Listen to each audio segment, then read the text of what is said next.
Welcome back to Talking South for this episode 7, where I want to give a shout out to my buddies Robin Westenra in Australia and Sam Mitchell in Texas, New York, and New York, and Catskills.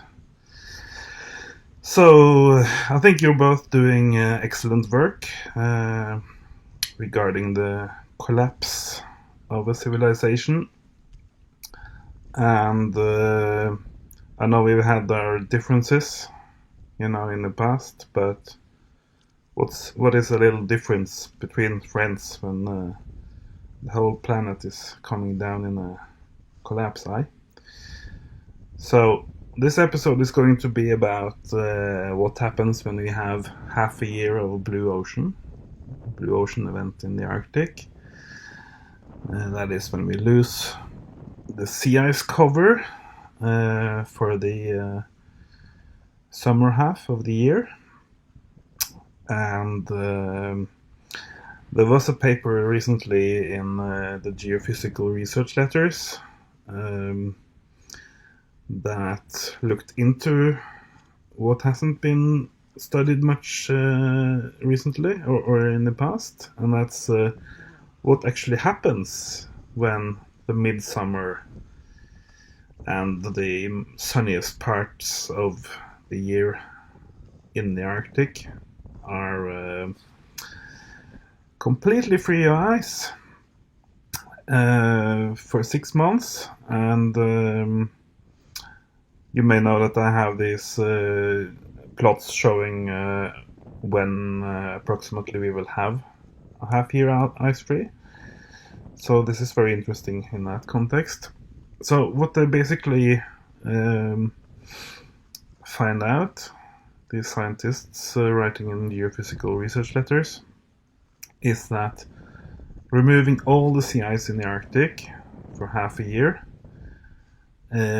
is equivalent, the increased sun albedo effect and the watts per square meters is equivalent to adding 1 trillion tons of CO2.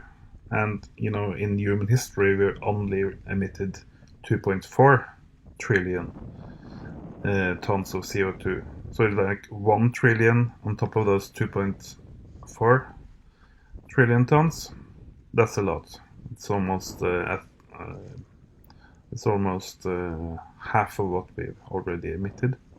So the extra carbon equivalent of losing all the sea ice for half a year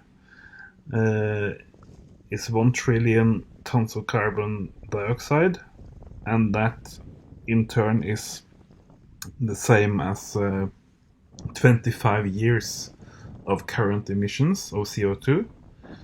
So basically it puts the global community 25 years later in the game, in their Paris game of limiting global warming to 2 degrees centigrade compared to pre-industrial. So yeah, losing 25 years at this stage, that's a lot.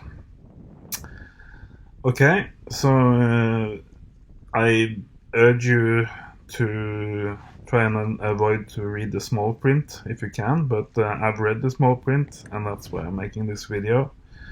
So if you read the small print, it says it will be 25 years if the cloud cover in the Arctic stays the same, but of course we know that climate change has an element of change, and we also know that the cold Arctic seas, which today has a lot of fog and clouds over the open water parts, that is also going to change. Who would have thunk, eh? So if we warm up the Arctic and the Arctic Ocean, we will lose a lot of that cloud cover. It's almost like we're like frying the cloud cover that was there. So you get a lot more clouds, and in fact the paper itself says that we can get 3 times the warming effect of that initial effect that's read 25 years.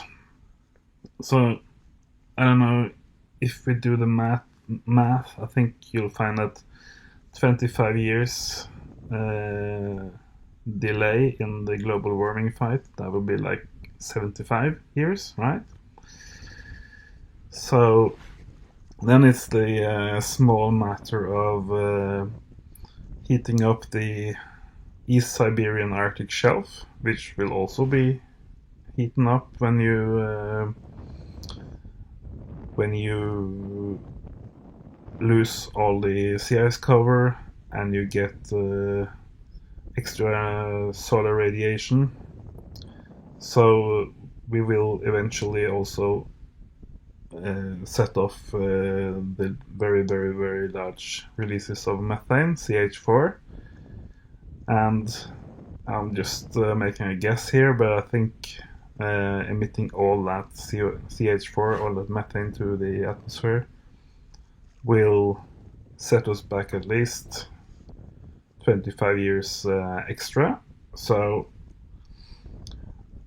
if you then have 75 years just from the increased solar radiation with the loss of clouds, and you add 25 years to that, I think we're at 100 years. So that's the reason for the beautiful intro music from The Cure. And let's hope the worst case scenario of the worst case scenario doesn't happen, but you know, the science seems to indicate that it will. Okay, bye. So let me just backpedal a bit, because I think I said there would be more clouds in the Arctic. Of course, from the context, what I meant to say was the steady warming up of the Arctic will see less cloud cover in the Arctic Ocean. And I don't know about you, but from reading the Greenlandic sagas and different literature from the Greenland area from the centuries past, it's known to be a foggy, cloudy place. And we also know from the Inuit culture and their literature that when the Inuits go hunting, or for any reason want to know where the ice edge is or where the open ocean is, you know, in the old days you didn't have to look hard to find ice. It was more like finding the open spaces without ice. So their trick for finding the open water was that there would be fog and clouds over the open water. So the main difference, because I grew up in Norway, so the main difference between Scandinavia and Greenland is, apart from the ice of course, is that the, of course, ice-free waters in Scandinavia, they are not covered all the time with clouds and fog.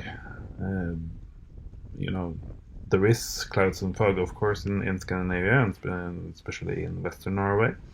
But the physics of cloud or fog formation is very connected to ice and very cold water.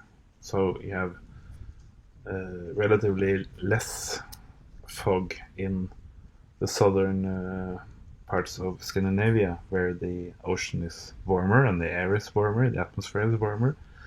So clearly you will have, it will be like Greenland and the Arctic is going south, literally. So 5 or 10 degrees warmer Arctic, then you will have sunshine unhindered by clouds and fog. And if it will be anything like the past, like 50 million years ago, you will have crocodiles swimming in the Arctic fjords, where the ice used to carve out the fjords and the ice used to fill the fjords in the 2010s and 2020s. So that's that. And I also want to give a shout out to my buddy Paul Beckwith in Canada. You're doing stellar work, buddy. I find I have to watch every video you put out, and it's a very good introduction to different science reports and articles that come out. And yeah, it's a real pleasure to have you on the team, and it makes all of our work easier because you obviously read a lot and you publicize that reading in your videos and on your blog. So guys, if you follow my channel, go to paulbeckwith.net and check out his work. So back to the half-year Blue Ocean event, to when we will have half the year without sea ice in the Arctic. It will be a huge setback for civilization's death fight. You know, civilization is sort of fighting to avoid collapse. And yeah, well, that fight is not really an open fight because the opponent is Mother Earth, and Mother Earth has had quite enough, thank you, of humans and human civilization. So I think everybody on her team, and I count myself as one of those, are pretty satisfied and pretty sure that civilization is not going to win this battle. It's pretty obvious. So a lot of people tend to believe, or at least say, that when we lose all the sea ice, even for a day or for half a year, that's the big tipping point in the climate system. It's not. It's not the big tipping point. The big tipping point was decades ago when we started losing sea ice faster and faster. And if you want to look at the tipping point that makes the disappearance of mountain ice in Greenland inevitable, that is the same tipping point. It's the same tipping point when we started losing sea ice in the Arctic faster and faster. Because here's how it works. When you lose all the surrounding sea ice, all the surrounding ice around the whole of Greenland, of course you get warmer waters around Greenland, warmer than ice, and you get warmer air systems, warmer atmosphere over Greenland, and you lose the jet stream, so you get all these crazy heat waves from Europe and Africa and whatever coming up here to warm the 4,000 meter high mountain glaciers in Greenland.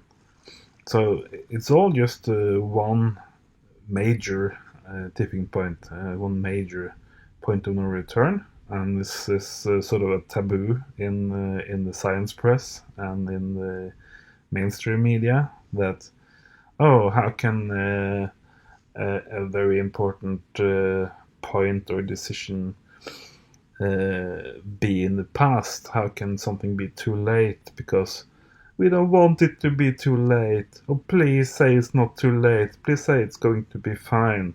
It's all going to be alright.